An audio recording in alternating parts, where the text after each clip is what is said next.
네, 반갑습니다. 폴리뉴스 2022년 3월 전국 자담회를 시작하도록 하겠습니다. 20대 대통령 선거가 3월 9일 끝났습니다. 국민의 위대한 선택이 0.73% 격차에 있다. 이 통합과 협치를 해라는 국민의 뜻이었는지 아니면은 정말 양 진영의 물러설 수 없는 어떤 그 한판 선거의 결과인지 한번 찬찬히 분석해 보도록 하겠습니다. 윤석열 당선인은 0.73% 대선의 결과를 가지고서 겸손하게 국민의 뜻을 받들겠습니다 하고 현수막을 걸었습니다. 임기 말 대통령 지지율에도 못 미치는 윤 정부 기대가 조금 아이러니컬하죠. 이거는 우리가 아마 처음 보는 것 같은데, 홍 소장님, 이 지지율은 아마 우리가 직선제 이후에 재창출이 됐든 뭐 이렇게 그 정권 교체가 됐든 이런 경우는 없었죠? 없었죠. 지금까지 이 당선된 대통령의 첫 지지가 가장 높았던 대통령 내가 알기로는 아마 YS였을 겁니다. DJ하고 큰 차이는 없어서도 그때가 좀 더 높았던 거고, 그 당시는 5점 척도로 해서도 70% 80% 가까이 이래 나왔어요. YS는 그때 거의 90% 가까이 된 것 같은데. 그만큼 나왔죠. 근데 이제 그 다음 지지율이 낮았던, 지금까지 가장 낮았던 대통령 중에 한 명이 내고자 노무현 대통령이었을 거예요. 그래도 60% 가까이 나왔어요. 근데 그것 때문에 4점 척도였죠. 근데 지금 척도의 이 윤석열 집권 당선인의 경우는 50%가 되지 않는다. 두 번째, 현재 문재인 대통령 지지율보다도 기대치가 낮게 나온다. 세 번째, 현 시점에서 본인의 득표율보다도 낮게 나온다. 이 세 가지가 특징이에요. 그래서 이런 지금 지지율은 역대 선거에서 본 적 없고, 특히 신정부가 들어서면 뭐 여야 간의 허니문 기간이 사라진 지는 오래되었지만은 그래도 국민들이 한 6개월 정도는 허니문 기간이 두는데, 이러다 보면은 사상 초유의 국민들과의 관계에 있어서도 허니문 기간이 없어질 그럴 상황이 되지 않을까, 이렇게 보여집니다. 금방 그 허니문 기간은 언론이나 국민이나 다 그렇게 마음의 준비가 돼 있었는데 대통령 집무실 용산 이전 문제 때문에 그게 그 블랙홀이 된 것 같다, 그죠? 뭐 제일 큰 게 제가 보건 데는 대통령 집무실 용산 이전 건이고, 두 번째는 이명박 대통령 사면론 정도 큰 이유가 됐을 겁니다. 아, 그렇습니까? 그 황 소장님 어떻게 보셨습니까? 굉장히 심히 우려된다. 네. 그러니까 실질적으로 이제 대통령이 당선되면 뭐 좌파 진영에서야 지지를 안 하더라도 우파 진영은 뭐 거의 다 밀어줄 거고, 또 중도적인 이런 사람조차도 당선되면 좀 밀어줘서 그렇죠. 65 정도는 나와야 이게 정상이라고 봅니다. 아무리 낮아도. 그런데 이 초반에 저렇게 지지율이 낮은 것은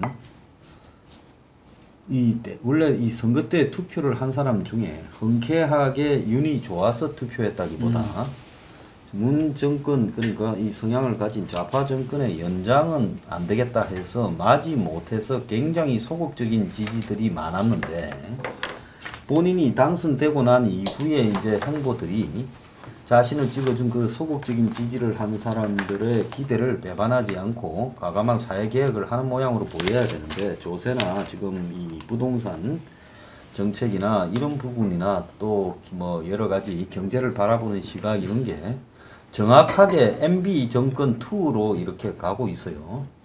그러니까 MB 돈 윤보다는 적어도 그 경제나 여러 가지 부분에서 굉장히 부지런하고 또 감각도 빨랐지만은 겨우 정권 초기에 촛불 시위에 몰려가고 고소영이니 뭐 강부자니 해서 초반에 겨우 끌어갔는데, 과연 윤 정권이 그 끌어갈 수 있을까 하는 회의가 좀 많이 생기고 있고요. 또 한편으로는 용산 이전이라는 거는, 이거는 보수 진영 안에서도 양식이 있는 사람들은 왜 저걸 하는 걸까라는 부분에 대해서 자기가 총선 때, 대선 때 공약을 했으면 그 공약을 지켜야 된다는 부분 하에 제대로 가는 이유를 설명하지 않고 저렇게 국가의 예산을 낭비하면서 가야 될 만큼 저것이 우선순위에서 성급한 과제일까?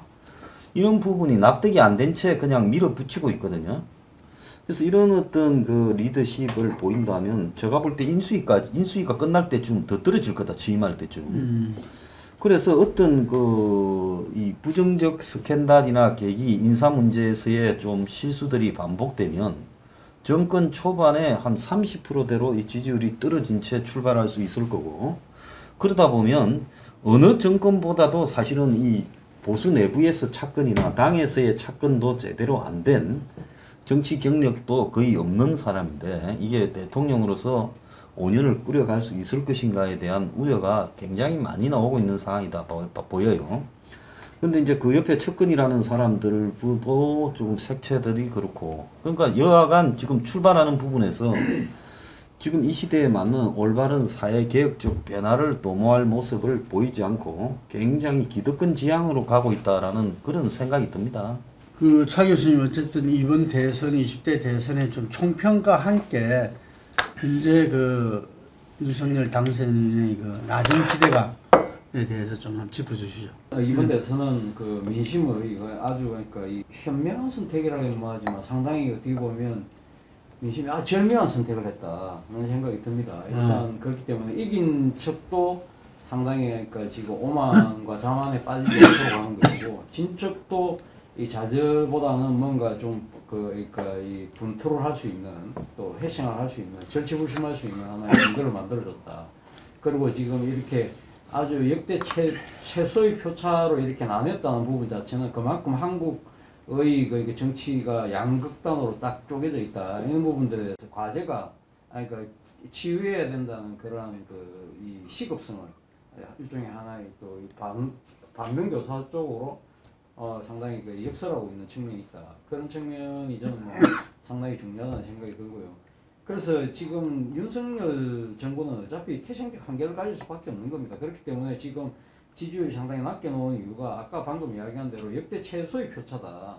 그리고 또 하나는 그 비호감 대선이었기 때문에 이 당선인을 적극적으로 지지한 층보다는 상대의 그러니까 상대 후보를 저지하기 위한 그러한 일종의 유권자들의 전략적 선택에 따른 선택이었기 때문에 당선이었기 때문에 저는 뭐 그러니까 지금 상당히 윤석열 그 당선인에 대한 기대가 아마 상대적으로 낮을 수밖에 없다. 자 그렇다고 한다면 앞서 말씀하신 것처럼 김영삼 당선인처럼 그럼 이렇게 상당히 그 지지율이 그러니까 이거 올라가려고 하면 사실은 그때의 그런 그 상황적인 그 여건의 그 비교 말고 저는 당시 김영삼 당선인이 그렇게 90%까지 올라갔던 가장 결정적인 이유는 이 모든 국민들이 생각하지 못했던 이야기를 했거든요. 그러니까 이 당선 1시험으로 했던 것이 뭐냐면 그동안의 정치적인 하나의 고질적인 관행이었던 기업으로부터의 그 정치 자금을 난 일제 수수하지 않겠다.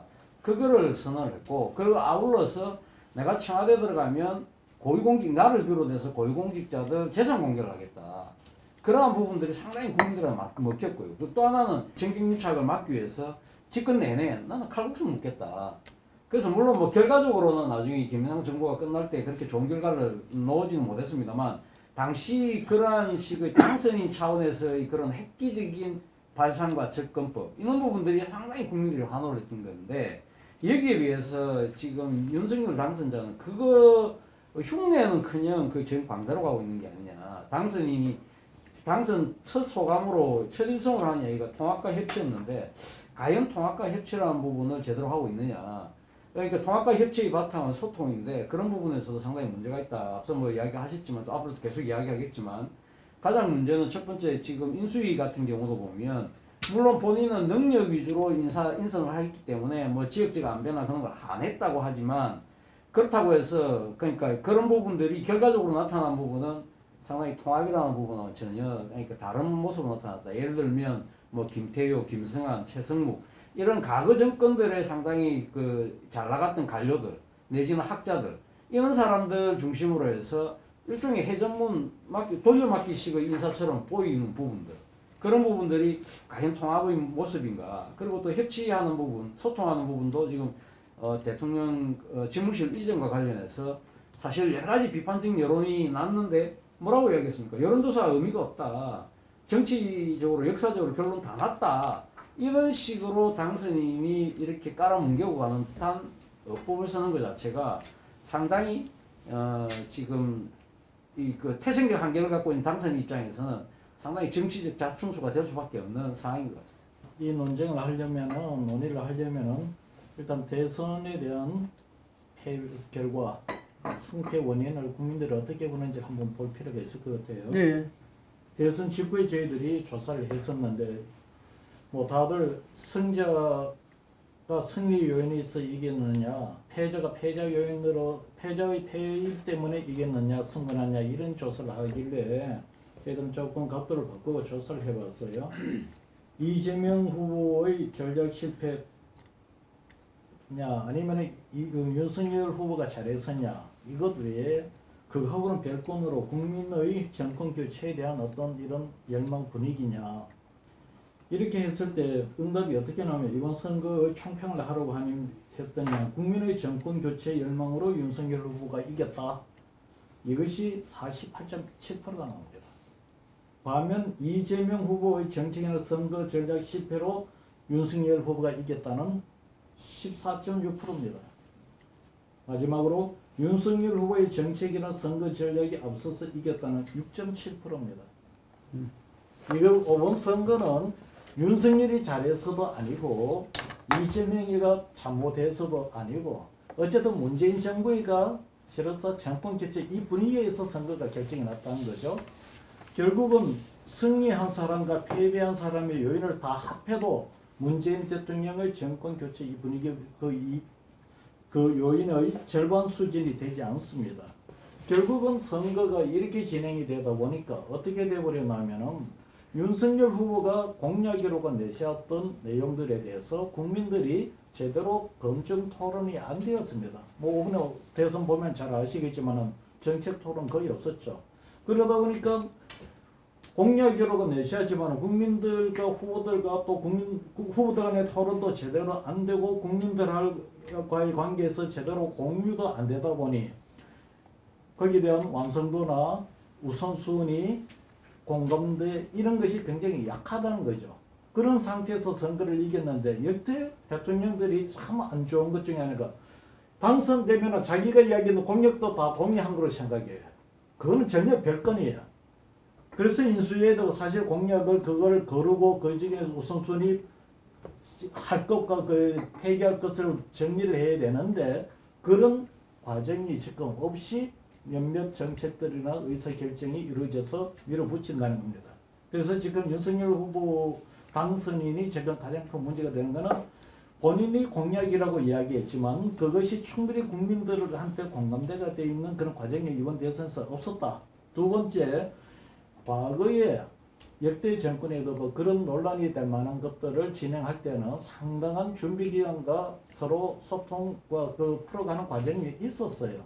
근데 이번에는 그런 과정이 없이 일방적으로 진행을 하는 과정에서도 지금 역공이 벌어졌다.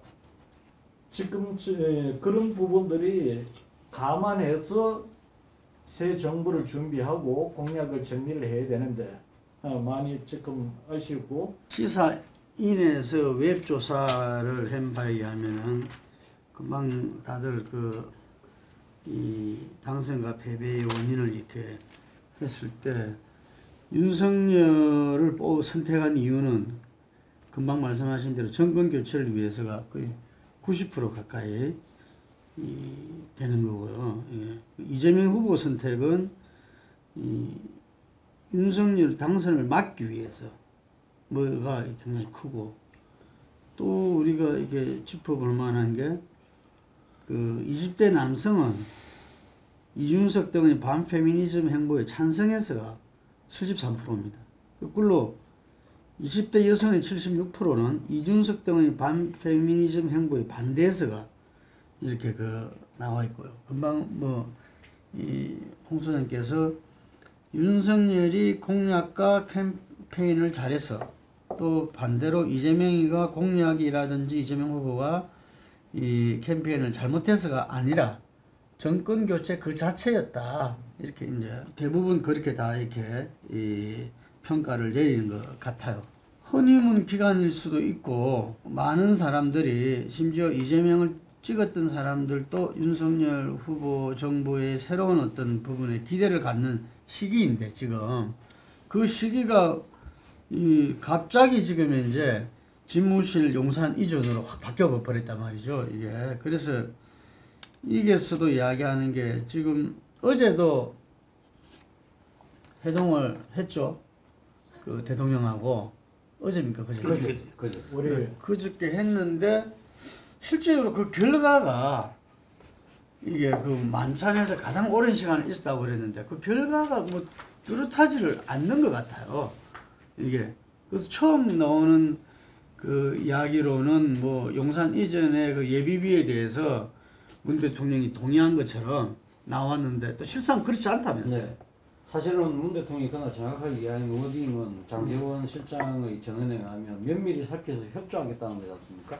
그러니까 협조라는 부분은 그러니까 지금 차기 대통령의 집무실을 어디다 두느냐에 대해서는 내가 관여할 바가 아니기 때문에 그런 부분들은 당신들이 알아서 하는 부분에 대해서는 내가 뭐 간섭하지 않겠다는 뜻인 것 같고 면밀히 살피겠다는 부분은 그러나 본인이 5월 9일 자정까지는 본인이 대통령이고 대통령은 결국 국군 통수권자인데 국군 통수권자로서 가장 역점을 둬야 될 부분이 안보의 공백이나 누수가 없어야 된다는 부분인데 지금 윤 당선인의 그 지금 원래 스케줄대로 한다고 하면 그러면 지금 2달 사이에 지금 그 대통령 집무실을 국방부 청사에다가 지금 설치를 하고 그리고 국방부는 합참으로 가고 합참은 또 수방사로 가고 수방사는 또 다른 쪽으로 가는 식의 연쇄 도미노식 이전이 불가피한 상황이다. 그렇다고 한다면 그 이런 과정에서 본인이 국군 통수권을 행사하고 있는 상황에서의 안보 공백은 불가피할 수밖에 없다. 그리고 특히 지금 북한이 ICBM 발사를 비롯해서 또 지금 핵실험까지 지금 준비를 하고 있는 상황이라고 한다면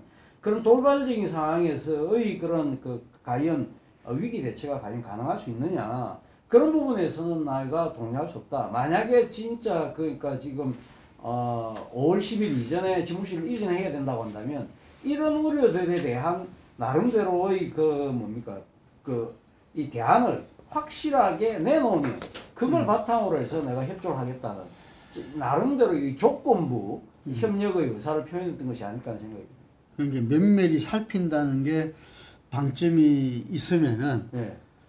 아마 그 협조 자체도 상당히 안 이루어질 수도 그렇죠. 있겠네요. 예. 윤석열도 어떤 경우에는 또 인수위에서 그 이야기한 게 뭐 시원시원하다 이런 평도 있어요. 이게 있는데 우리 황 소장님은 그 인수위 지금 기간에 어떻게 봤습니까? 지금 뭐 인수위 인사도 그렇고 예를 들면 그 위에 또 인사 갈등도 있고 이러한데 그러니까 저는 인사는 기존의 보수 정권 박근혜나 이명박 정권의 어떤 인맥과는 좀 다른 인맥을 해서 경제를 바라보거나 또 부동산, 세금 등을 바라보고 또 이런 부분에서 좀 이 물갈이가 좀 됐으면 했는데 기존의 보수 주변에서 뭐 대대로 이 권력을 이렇게 탐하던 사람들이 다 그렇게 됐어요. 저 그런 모습을 보고 그 뭐 인수위의 인사는 별로 기대할 게 없다.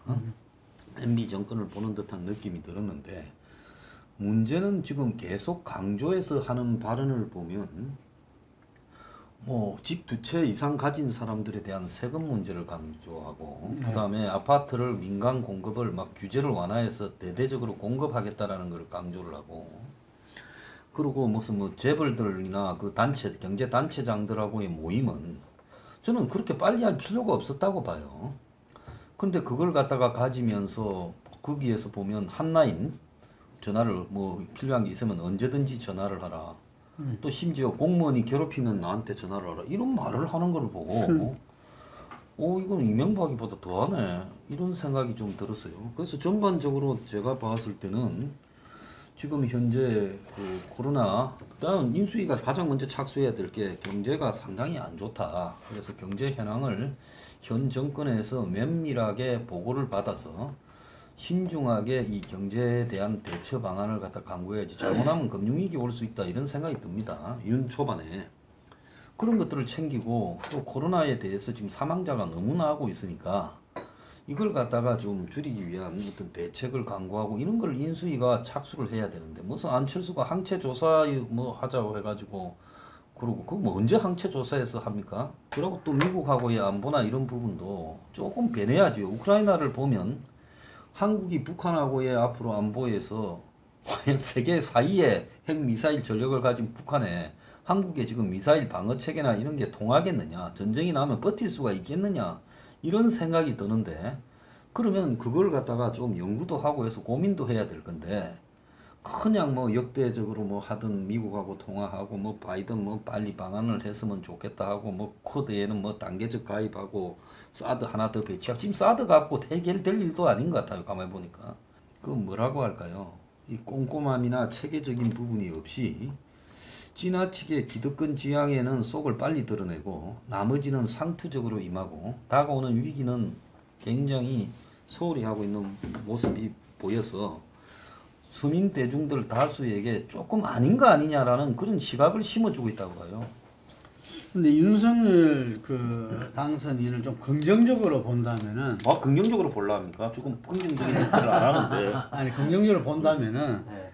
아마추어 아웃사이더라고 이재명 후보하고 둘 다 아마추어 아웃사이더 그랬잖아요. 그럼 이게 이제 우리 양기득권 정치 체제에서 어떤 변화를 깨할 수 있는 이 부채가 없기 때문에 또 엮여 있는 그 이 네트워크로 묶여 있지 않기 때문에 그런 기대를 이제 가졌었고 그렇기 때문에 이것이 포스트 코로나 시대에 이 전환의 시대 전환의 시대에 뭔가 새로운 어떤 것을 갖다가 제시해 나가고 할 수 있지 않을까 저는 그런 기대감은 여전히 있다고 봐요. 그런데 그 기대감을 좀 앗아간 게 첫 번째가 그 인수위 인사였던 것 같아요. 예를 들면은 인수위는 다음 정부를 갖다가 그 지난 정부를 평가하고 다음 정부 청사진을 까는 거지만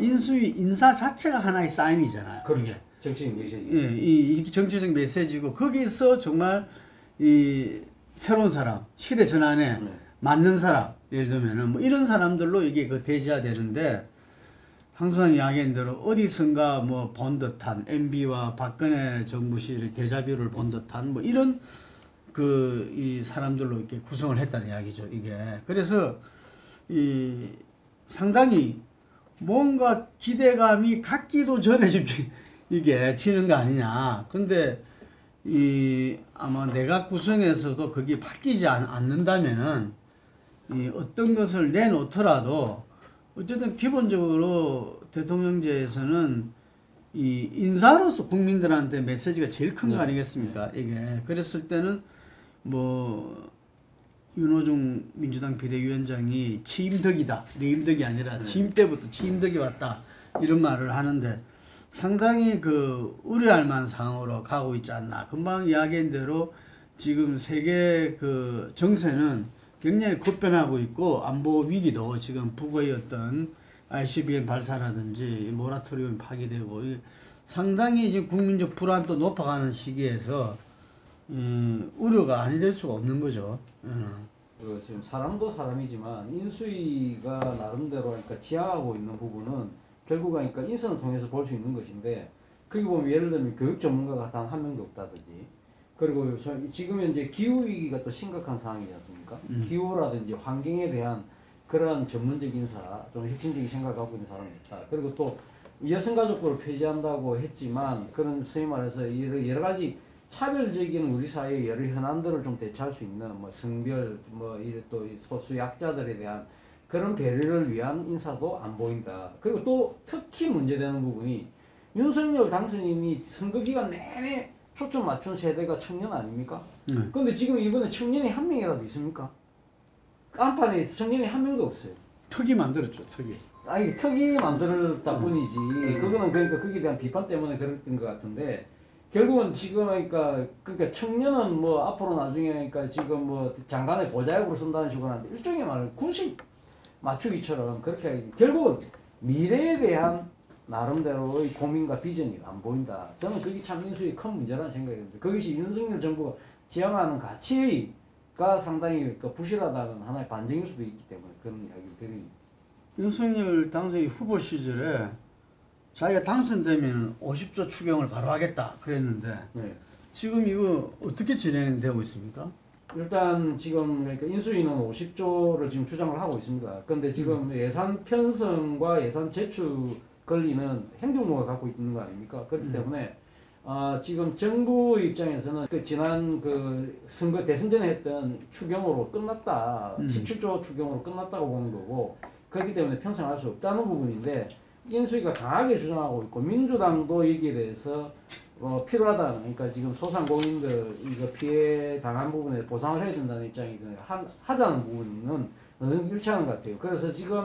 그래서 마지못해서 오늘 보도를 보니까 지금 그 기재부가 35조를 타협안으로 내놨다고 그러더라고요. 근데 문제는 35조라는 그 부분을 그 지금 재원을 어떻게 마련할까의 부분인데, 지금 기재부는 35조는 일단 가면 국채로 발행해야 된다는 입장인 것 같아요. 그런데 지금 윤 당선인은 지금 추경을 50조를 하든 35조를 상당 부분은 지금 지난 연말에 국회에서 통과됐던 올해 예산의 지출 지금 지출을 구조조정해서 거기서 상당수의 재원을 마련하자는 거거든요.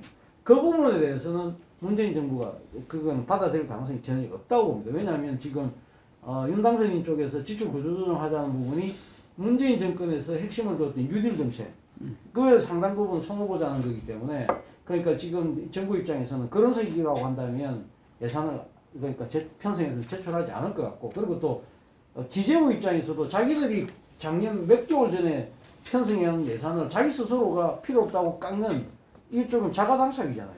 그렇기 때문에 지금 현재의 홍남기 체제에서 그렇게 할 가능성은 저는 별로 없다고 보거든요. 그렇다고 한다면 결국은 그럼 재원을 어떻게 마련하느냐, 이익에 대한 견해를 어떻게 좁히느냐가 관건인 겁니다. 임대차 3법 폐지를 추진한다고 하고 있습니다. 아까 한 소장도 지적했지만 그동안 전부 다 이 1가구 1주택에 대해서는 민주당에서도 좀 획기적으로 세금 문제에 대해 조정이 필요하다라는 의사는 나왔지만 1가구 다주택자에 대해서는 말이 없었는데 그 윤석열 당선인이 이야기해서 면밀히 검토해서 이게 이야기를 했는데, 그 속에서 임대차 3법은 사실상 민주당에서 또 좀 개정 좀 돼야 된다 이런 이야기들이 있었는데 못 됐었죠, 대선 기간에. 예. 그 무리하게 이제 정부가 이 현실과 다르게 지나치게 개입해서 부작용을 하는 부분은 고쳐야 되겠는데요. 근데 문제는 지금 윤의 전반적인 부동산 정책이 규제 완화를 통한 민간 공급 확대. 그래서 재건축, 그 다음에 재개발, 리모델링 그걸 기준을 낮춰주고, 또 그 용적률, 건폐율 등 기준도 낮춰주고, 청고 제한도 완화해주고, 심지어 뭐 재건축 같은 경우에는 이 안전 진단도 낮춰주겠다는 거 아닙니까? 그거는 막대한 지금 시장 가격에 의한 재벌 건설사 공급을 의미하는 거예요. 그러면 도대체 4, 5천만 원씩 공급되는 저 아파트를 살 수 있는 여력이 있느냐? 이건 부동산 문제 해결이 아니라 부동산 투기판에 판돈을 키워주는 문제라고 저는 보고 있습니다. 그러면 지금 윤 쪽에서 가장 잘못된 것은요, 자유시장 경제에 대한 맹신인데, 진짜 경제학 교수들은 자유시장 경제라는 말을 안 써요. 그냥 자유시장이라고 가끔 쓰지. 그래서 이거는 이 일종의 독과점이나 독점에 의한 폐해도 나올 수 있고, 뭐 여러 가지 이 자유시장이라는 공정하지 못한 당사자들끼리 같은 게임을 할 수 없다. 그래서 거기에 뭐 공유지의 비극이니부터 시작해서 대리인의 문제 등 여러 가지 폐단이 있는 겁니다. 그래서 그걸 갖다가 조정하는 역할을 이제 경제학에서 여러 가지로 대안을 내고 이렇게 하고 있는 중인데, 딱 신자유주의, 지금 전 세계가 미국에 보니까 펀드들도 신자유주의 끝났다, 우크라이나 사태로 이렇게 이야기해요. 코로나 우크라이나로. 그런데 딱 수출 강화, 그 다음에 뭐 이 기업 지원, 그리고 성장, 그리고 부동산도 똑같은 개념에서 바라보니까 아마 임대차 3법에 대해서 아주 파격적으로 그냥 없던 걸로 알 것 같아요. 네.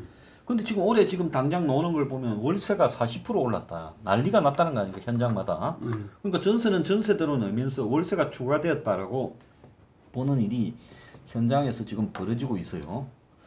자, 그리고 지금 금융위기가 온다 해서 은행 대출을 제한했던 거를 이제 막 대출까지 지금 막 해주라고 해가지고 대출을 풀어줘야 부동산이 되니까 지금 그런 일을 하고 있어요. 그래서 윤 정권이 경제를 아는 사람이 제대로 없이 막연하게 윤의 머릿속에 들어있던 이 자유시장 경제 이런 부분들을 그냥 밀어붙이는구나 라고 봤을 때 심히 우려되는 사태가 벌어지고 있다. 그래서 임종용인가 그 총리 후보자로 등장한 금융위원장 출신은 하라 했는데 안 하겠다는 거예요. 내 이유가 있다고 봐요. 아니 만약에 했다가 이거 굉장한 바가지를 쓸 수 있다 이런 생각을 했을 거라고 봅니다. 과거에 좀 옛날 정권으로 한번 되돌아가서 한번 볼 필요가 있는 게 노무현 정부 들어서기 전, 즉 김대중 정부 말기에 거기 전략기획 담당하는 분들하고 이야기를 나눴을 때 했던 이야기가 있어요. 노무현 정부가 들어서면 굉장히 힘들 것이다. 골치 아플 것이다. DJ 정부가 IMF를 극복하는 과정에서 굉장히 많은 그 자금을 풀었기 때문에 시중에 돈이 많이 풀려있기 때문에 그거를 수습을 하려고는 굉장히 힘이 들 것이다. 노무현 대통령은 뭐 상고 나왔다고 뭐 이래 이야기하지만은 그 당시 노무현 대통령 나올 때 상고는 대단히 학교가 좋았던 시절이에요. 그리고 그 동기들이 경제계에 많이 뻗쳐져 있기 때문에 노무현 대통령의 경제를 아는 분이었단 말입니다. 그러다 보니까 노무현 대통령은 대통령 취임하고 나서 이 부양책에 대해서 원칙을 정했어요. 분명히 정하고 부양책이 풀어하라고 그렇게 압력을 넣음에도 불구하고 역대 최고 인기 없는 대통령이 될 거라고 단언을 하면서 선언을 하면서 그걸 막으면서 국가 재정 문제를 원칙을 세워 나갔습니다. 실제 문재인 정부에서 뭐 코로나를 이야기하지만 코로나 이전부터 이미 재정을 많이 풀었어요. 실제 현 정부 윤석열 정부 들어서서 재정 문제를 어떻게 할 것인가에 대해서는 굉장히 우려 섞인 우려를 갖고서 전 국민이 바라보는데 그런 데 대한 뭐 추경 50조를 쓰고 안 쓰고 그거를 이전에 재정 정책을 어떻게 할 것인지 이 코로나와 그 이전에 풀렸는 이 지금 재정 문제를 어떻게 하는지 그것이 기본적인 어떤 원칙이 없으면 돈이 풀린 상태에서 부동산 정책 아무리 써본들 돈이 풀려가 있는데 부동산은 또 오르게 되어 있단 말입니다.